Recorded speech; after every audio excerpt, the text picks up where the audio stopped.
Hello, this is Martin from Let's Go Electronics. Good to see you again. And today I want to talk to you guys about some relays. Of course, we sell this stuff on our site. A lot of people call me all the time and always want to know about how to wire up their relays, how to wire up their locks for their alarm system, how to do bypass kits, how to do trunk releases, adding lights, all these different types of things. It can be a lot to handle when you don't know really anything about relays. The good news is that I do know a lot about this stuff, so I'm going to be here today hopefully to share and educate you a little bit of what's what and how to make things happen with these relays. They are really neat devices, but let me start out with a few things. I have some 3-wire relay sockets here in my hand, and I wanted to just basically show you guys, because so many times people call up and they say, hey, you know, why is this one socket you have on the website 79 cents, and why do you have the same exact looking thing that cost me $2? Well, basically the reason why is, for instance, this socket here. This is a 3-wire starter kill socket. You can see that it has a 5-pin socket, has 3 wires coming out, has this one little loop, and on the bottom it's got a diode. So this one here is Chinese, it's made overseas. The wire, you can see, maybe we're looking at 18 gauge, maybe even a wannabe 16 gauge. This I would definitely not trust in my own car if I had a starter wire. Typically, a starter wire in most cars is going to be something like a 10 or even an 8 gauge wire. So if you were to try to utilize this for your alarm, this is probably not going to be the best choice. It's not very reliable. The quality is iffy at best. But it'll get you by, you know, for lighter duty jobs, but probably not my favorite. Good for the money though. Now this one right here is another 3-wire socket, but this one here, for instance, is an audio box one. This is one that we sell. We also sell the DEI, the Viper, Python, Sidewinder type of stuff.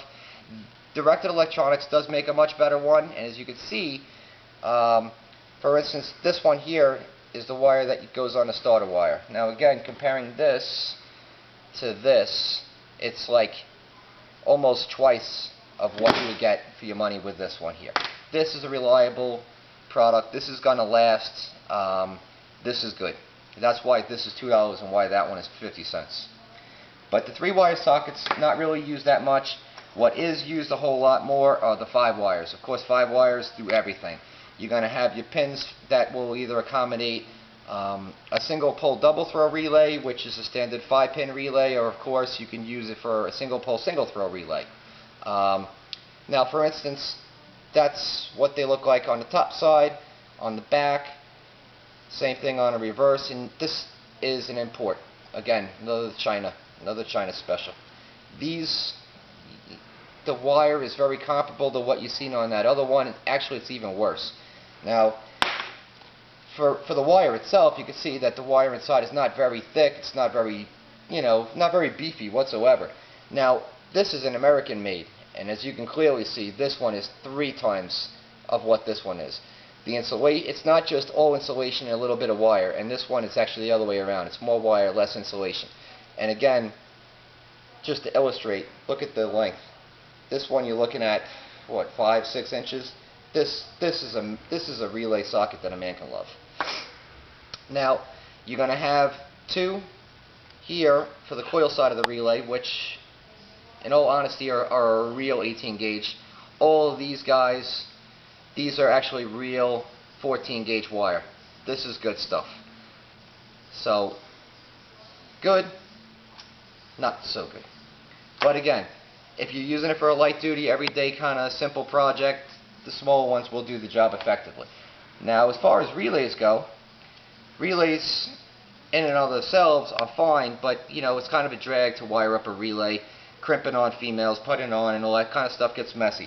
But to use a socket, for instance, I'm just going to use this big one, because at least they fit better too. You plug that right in there. This makes for a nice, neat installation. That's nice. Much better than using females, which can wiggle out, deteriorate, corrode, etc. I have 3 relays here. I have one which is a Chinese or an import type of relay, rated at 30-40 amp peak. Realistically, 20-30. This is not a 40 amp relay. It's not going to do it.